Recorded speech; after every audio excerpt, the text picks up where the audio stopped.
Bonjour, on parle aujourd'hui de moteurs à courant continu. On va décrire un peu leurs caractéristiques, voir comment les commander avec des transistors ou avec des ponts H, parler du PWM que vous connaissez probablement et détailler un petit peu le PFM que personne ne connaît et que j'aime beaucoup. On dira aussi quelques mots des cerveaux de télécommande. Alors, des moteurs, vous en avez deux catégories. Vous avez les moteurs utilisés par l'industrie, vous avez ceux utilisés par les jouets. Ceux-ci coûtent 40 francs, ceux-ci coûtent 40 centimes, et il n'y a pas grand-chose entre deux. Notre but n'est pas de vous préparer à faire des projets industriels sérieux, il faut apprendre beaucoup plus de choses que ça, bien comprendre les bons moteurs avec leurs constantes de vitesse, leurs constantes de couple, être capable de calculer. La compréhension générale du moteur avec son principe, vous la trouvez facilement sur le net. Cette courbe ici est quand même intéressante à connaître. Quand le moteur est bloqué, vitesse nulle, vous avez le courant maximum et le couple maximum. Si maintenant vous lâchez l'effort, eh bien, le moteur va tourner plus vite, réduire son couple, réduire son courant, et théoriquement, pour un moteur parfait, vous avez la vitesse roue libre dans laquelle vous n'avez aucune consommation, le moteur tourne à la vitesse maximale sans chute de tension. Alors évidemment, les moteurs que l'on va utiliser ont du frottement. À cause des balais, ils ont de mauvaises caractéristiques. Alors les mauvaises caractéristiques magnétiques, ça veut simplement dire que cette courbe théorique du moteur va différente, mais ce qui nous gêne beaucoup, ce sont les frottements qui font qu'au démarrage, le moteur va avoir besoin d'une tension non négligeable pour démarrer et se rapprocher de la courbe idéale. De même, si vous augmentez la tension, eh bien, il va y avoir réchauffement et perte de caractéristiques. Alors, tous les moteurs ont une tension nominale qui est bien définie pour les moteurs industriels en liaison avec la durée de vie. Quand on joue avec ces moteurs bon marché, eh bien, souvent on ne connaît pas très bien leurs caractéristiques. On travaille à la tension qui nous arrange en fonction de la puissance nécessaire et de la vitesse de rotation nécessaire. Si on a besoin de beaucoup plus de puissance, on n'hésite pas à échauffer le moteur en le suralimentant et en réduisant nettement sa durée de vie. Il y a peu d'applications non industrielles qui insistent pour avoir des durées de vie de 100 000 heures, par exemple. Si on a 10 heures, des fois, on est déjà content. Bien. Alors, le paramètre qui est important, c'est la résistance de la bobine, puisque la résistance de la bobine va vous définir le courant de court-circuit, le courant bloqué, en fait, donc les caractéristiques des amplificateurs de sortie. Ce qui nous intéresse aussi, c'est cette tension de démarrage. Et je dirais que c'est la première chose à vérifier si vous ne connaissez pas le moteur, à quelle tension est-ce qu'il démarre. Ensuite, si vous mettez la tension que vous avez envie, avec laquelle vous avez envie de travailler, vous le bloquez, est-ce que l'échauffement est rapide? Auquel cas, c'est certainement le signe qu'il est survolté. Pour commander un moteur, si c'est en tout ou rien unidirectionnel, vous utilisez un transistor qui commande les bobines via les balais et c'est essentiel de mettre une diode de récupération. Qu'est-ce qui se passe au moment où vous coupez le courant? La bobine, l'inertie des électrons dans la bobine va faire monter la tension ici. C'est le principe des bobines de Ruhmkorff qui permettent de générer des très hautes tensions. Et c'est pas favorable, dans le fond, pour les transistors que la tension tout à coup monte à 20-50 volts, même pendant un instant très faible. Donc, ce qu'on fait, c'est que ce courant qui tend à aller vers le transistor, on le court-circuite par une diode, dite diode de roue libre, diode de protection. Alors, cette diode, on peut aussi la mettre... Oh, je l'ai tournée à l'envers, j'étais distrait. On peut aussi la mettre du côté du transistor. Et l'intérêt de cette solution, c'est que les transistors de puissance contiennent cette diode et vous n'avez pas de souci de câblage. Maintenant, si vous travaillez avec des moteurs à faible consommation, est-ce que vous pouvez les brancher directement sur votre processeur sans amplificateur? Oui, partiellement à vos risques et périls. Si ce sont des très petits moteurs qui ont une inductance très faible et surtout une résistance de 30 ohms, c'est connu que sur les sorties d'un microcontrôleur, on peut demander 30 mA. Et mon expérience montre que si c'est en dessus de 30 ohms, on n'a pas trop de problème, même avec les surtensions qui sont dégagées au niveau de la commutation. Voilà ce que j'ai observé. La tension ne descend pas à 0, ne monte pas à 5 volts à cause de la résistance interne des amplis. Donc là, c'est avec une période de 1 milliseconde. Le courant continue un petit peu à monter pour se stabiliser plus loin. Et voilà ce qui me semble réaliste. Alors faites attention, les moteurs dits solaires ont une résistance plus élevée et sont parfois utilisables aussi pour éviter de gaspiller des piles ou de courant. Mais leur résistance est quand même rarement supérieure à 30 ohms. Bien, le PWM, donc vous connaissez le principe, hein, on fait des impulsions de largeur variable avec une fréquence qui est connue, c'est dans les 500 Hz pour avoir quelque chose qui ne charge pas trop le processeur et puis qui est acceptable. Industriellement, on demande du 20 kHz, voire plus, pour qu'il n'y ait pas un effet audible. Alors c'est clair qu'autour de 5 à 10 kHz, le moteur chante et c'est relativement désagréable. Alors le PWM tel qu'il est proposé par Arduino avec le Analog Write, c'est parfait pour des LED, c'est bon pour les bons moteurs. Le problème pour les mauvais moteurs, je l'explique tout à l'heure. Et l'autre problème avec l'Arduino, c'est que ce PWM est disponible sur un certain nombre de pins, un peu plus si vous achetez un processeur plus performant, un peu plus si vous avez une routine qui simule les canaux PWM en baissant un petit peu la fréquence, mais c'est quand même assez limitatif. Mais c'est relativement bien documenté et c'est pour ça que tout le monde le fait. Alors, un des problèmes apportés par le PWM, si vous n'avez pas suffisamment de canaux, il faut d'abord que j'explique dans le fond comment on commande les moteurs en bidirectionnel.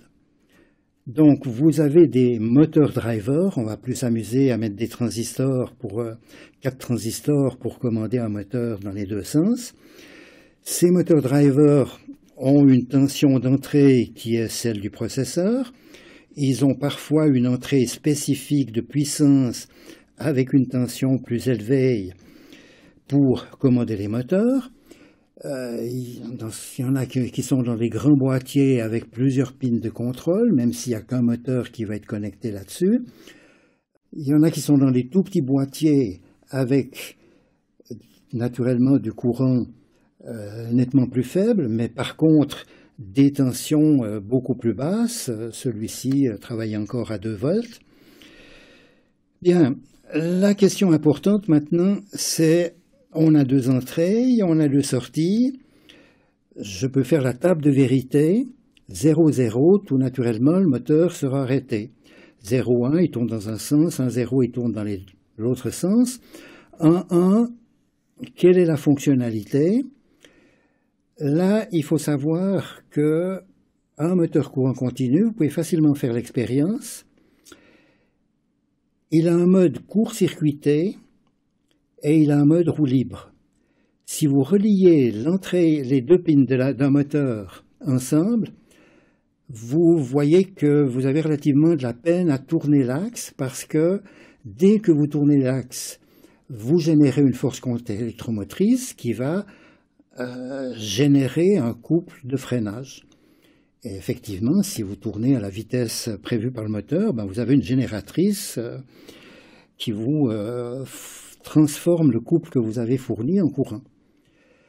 Par contre, si maintenant vous laissez les deux pins ouvertes, eh bien, il n'y a pas de courant qui peut s'établir, votre moteur va tourner librement.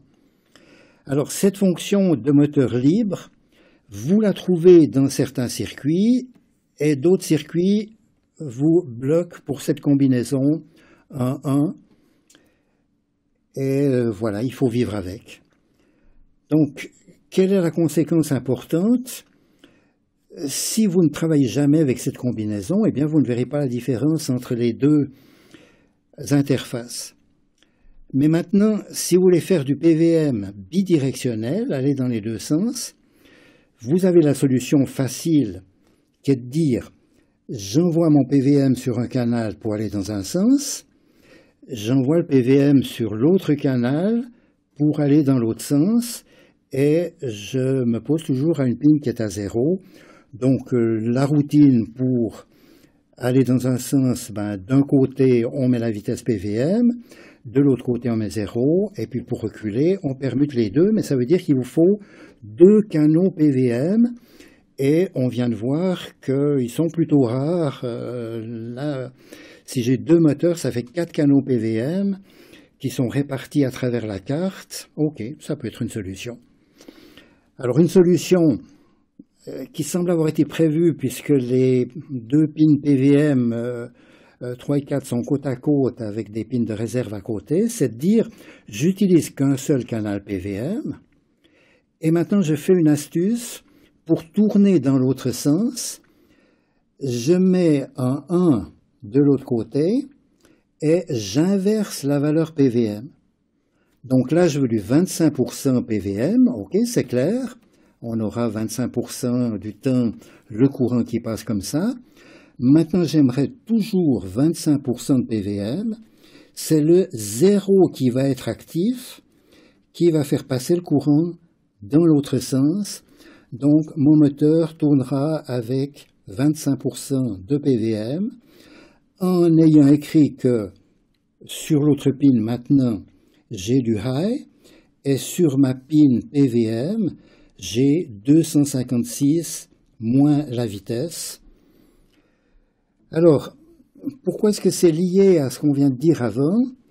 Si j'ai du PVM 25%, dans le cas où justement j'ai la roue libre, eh bien j'ai 25% on, et puis puisque j'aurai 0 de chaque côté, je suis bloqué.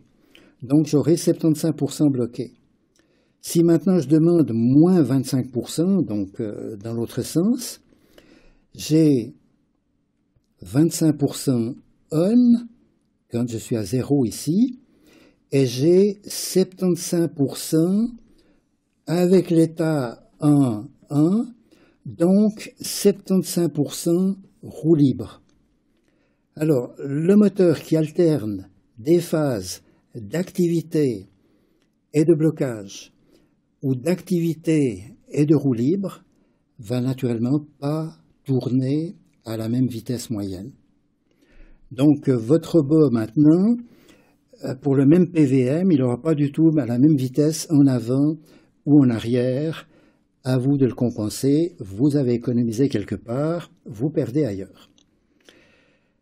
Alors évidemment, moi mon approche c'est de dire, tant pis pour ces PVM, je vais les programmer moi-même, je vais pouvoir les avoir sur les pins que je veux, et programmer le PVM peut se faire de différentes façons. Il y a la méthode naïve, je dirais, où on fait un certain délai à l'état 1, ensuite un autre délai à l'état 0.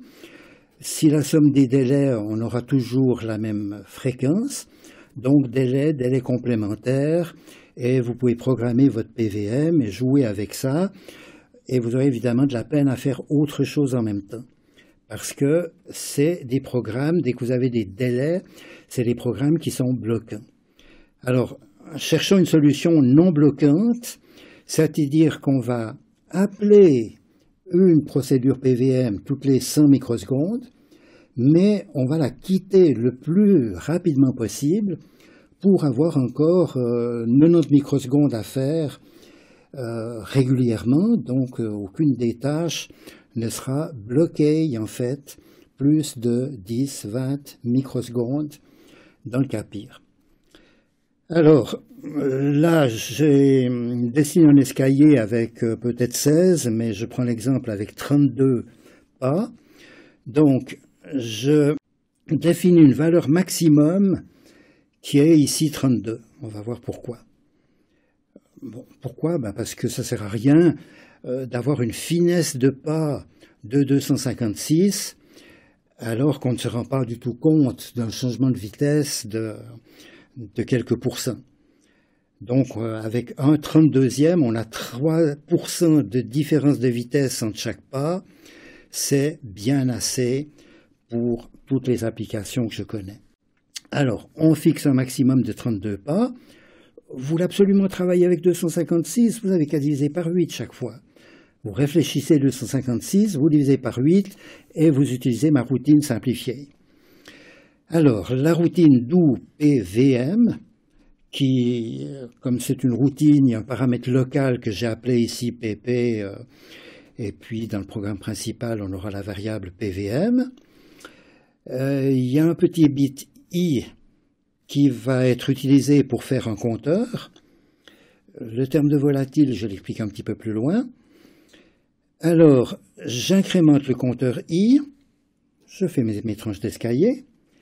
Si I est égal à maximum PWM, je suis arrivé en haut, je remets à 0. I égale max PWM, I égale 0. Si c'est identique, hein, vous vous souvenez, égal, égal. Et puis maintenant, je fais encore une autre comparaison, c'est de dire si I est inférieur à PP, donc dans toute cette zone, j'active le PWM, et puis ici, naturellement, je ne vais pas l'activer, else, let off. Alors voilà ma routine PWM qui utilise très peu d'instructions, très peu de microsecondes, beaucoup moins que le digital write. Dans le programme principal, je peux tester avec PWM égale 7. Je dois insérer cette routine do PWM dans une boucle qui se répète tous les 100 microsecondes. Mais il me reste ici 90 microsecondes pour faire autre chose. Alors maintenant, j'ai cette routine, il faut naturellement la tester avec la valeur 0, la valeur 1, la valeur 31, la valeur 32, pour vérifier, parce que c'est souvent dans des conditions limites que l'on a des erreurs. Bien, alors parlons du PFM maintenant. Le PFM, ce qu'on veut, c'est que, en moyenne, le processeur ait une quantité d'énergie dont on a défini le pourcentage. Cette quantité d'énergie va fixer la vitesse. Alors avec le PWM, on fait des impulsions plus ou moins longues. Avec le PFM, on fait des impulsions plus ou moins rapprochées. Alors ici, il y a une impulsion de temps en temps.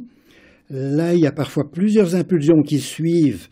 Donc en fait, si on observe à l'oscilloscope, c'est que les creux, la quantité de creux diminue et on est de nouveau dans une période donnée. Alors l'intérêt de ça pour des mauvais moteurs, je vous rappelle ce problème qu'on avait avec la tension de démarrage, avec le PWM, tant que vous êtes dans cette zone, le moteur ne démarre pas. Et un moteur bon marché, surtout les moteurs pager de 4-6 mm, ont besoin de 30 à 40% de PWM pour démarrer. Donc l'idée c'est de dire, mais on fait démarrer le moteur avec une tension suffisante, mais on l'arrête tout de suite. Donc on envoie au moteur des impulsions qui suffisent à le faire démarrer, mais qui ne vont pas le lancer, il va s'arrêter tout de suite après. Alors c'est évident que si les impulsions de démarrage se rapprochent, eh bien le moteur va prendre de plus en plus de vitesse. Donc voilà le grand principe dans le fond du PFM. L'ennui du PFM, c'est que si vous voulez avoir ici quelque chose qui tourne très lentement, étant donné que cette impulsion dure au minimum 2, 4, 8 millisecondes pour des gros moteurs, cette impulsion, dans le fond, si vous voulez qu'elle se produise une fois sur 10, donc vous aurez 10% de PFM, eh bien ça vous donne une période de 40 millisecondes, donc vous aurez du rafraîchissement à 25 Hz. Et maintenant, si vous voulez 1%, ben vous aurez du rafraîchissement à 2,5 Hz, donc c'est 2,5 fois par seconde que le moteur va faire un petit crochet. Mais évidemment, vous n'avez pas de limite. Si vous voulez qu'il fasse une petite impulsion tous les jours, eh bien, il avancera un tout petit peu tous les jours et c'est pas incompatible avec ce concept de PFM, alors que vous n'avez aucun espoir avec le PVM de faire tourner des moteurs extrêmement lentement. Alors voilà, pour vous convaincre, le robot reçoit des impulsions de 1 par rapport à 256, il accélère avec 10 et le mouvement est beaucoup plus régulier, et dès que vous mettez la vitesse maximum, naturellement il part. Bien, comment faire une routine PFM? On va un petit peu s'inspirer de ce qu'on a dit tout à l'heure, mais notre escalier n'aura pas des marches régulières. On va ajouter la valeur PFM pour définir la hauteur des marches. Donc si PFM est lent, vous aurez quelque chose qui mettra longtemps à monter. Si le PFM augmente, la rampe est plus grande, et chaque fois que vous arrivez au maximum de 255, mais vous pouvez très bien définir d'autres valeurs qui vont définir la résolution dans le fond du PFM, eh bien vous remettez à 0 et vous recommencez. Donc voilà, on n'arrive pas à simuler ce cas parce qu'on ne change pas de valeur PFM sans arrêt. Enfin, à chaque cycle, on exécute en général plusieurs cycles, puisqu'on a ici quelques dixièmes, centièmes de seconde. Mais si on avait changé à chaque cycle, eh bien on verrait les impulsions qui se rapprochent. Alors il nous faut avoir une variable globale qui est la valeur du PFM. On va décider 200 comme premier test et on a choisi une valeur de 255 comme maximum. On doit définir une variable locale à un PFM qui vaut 0, donc là je suis dans un programme. Et puis maintenant, je peux définir la durée des impulsions avec ce del PFM que je fixe à 4 millisecondes. J'aime pas tellement avoir des chiffres dans les programmes. Et maintenant, je pars dans ma boucle de test, je fais mon délai de 4 millisecondes, j'incrémente le compteur de la valeur du PFM, je regarde si cela dépasse 255, si oui, je remets à 0, et là, il y a avantage à faire un est logique plutôt que de forcer un 0, et dans ce cas-là, eh bien, j'active l'impulsion qui va, le coup suivant, être remise nécessairement à 0. Alors voilà la routine PFM, j'en ai fait une procédure, j'ai appelé cette procédure 1000 fois avec la valeur 1 pour avoir le déplacement lent, et puis ensuite j'ai changé la valeur PFM et j'ai modifié le nombre de fois, la durée dans le fond d'avance du robot, et j'aurais très bien pu faire d'autres choses en même temps, surveiller les moustaches par exemple, et agir et modifier la vitesse. Bien, 2 mots à propos du PPM que vous trouvez dans les cerveaux de télécommande. Pulse Position Modulation, en fait, ces termes de position se réfèrent à la possibilité d'avoir d'autres cerveaux qui vont se superposer dans cette trame de 20 millisecondes, et puis la position de ces impulsions supplémentaires va permettre de transmettre l'information. Alors au niveau de chaque impulsion, vous savez que vous avez une impulsion entre 1 et 2 millisecondes, que la période de répétition est autour de 20 millisecondes, et maintenant c'est trivial de programmer, d'ajuster votre durée d'impulsion aux angles qui vous intéressent. Alors je dis que c'est délicat à programmer parce qu'en fait, si là vous êtes dans une procédure bloquante, ce que je viens d'évoquer, et puis si vous voulez maintenant avoir plusieurs cerveaux, faire une procédure dans laquelle vous répétez pour chaque cerveau une précision de, mettons, 10 microsecondes pour avoir 1 degré de précision, c'est relativement délicat à programmer, surtout si vous voulez faire d'autres choses en parallèle. Alors, il existe une librairie Arduino qui utilise le timer 1, donc je ne l'ai pas testé, mais je pense que ça ne vaut pas la peine d'essayer de faire mieux pour commander plusieurs cerveaux. Bien, alors voilà, nous avons un petit peu parlé de PVM, de PFM, mis en évidence la différence, un petit peu mieux compris ce qu'on peut faire avec des moteurs, et puis mentionner les cerveaux qui sont tellement faciles à utiliser qu'il n'y a pas grand-chose à en dire.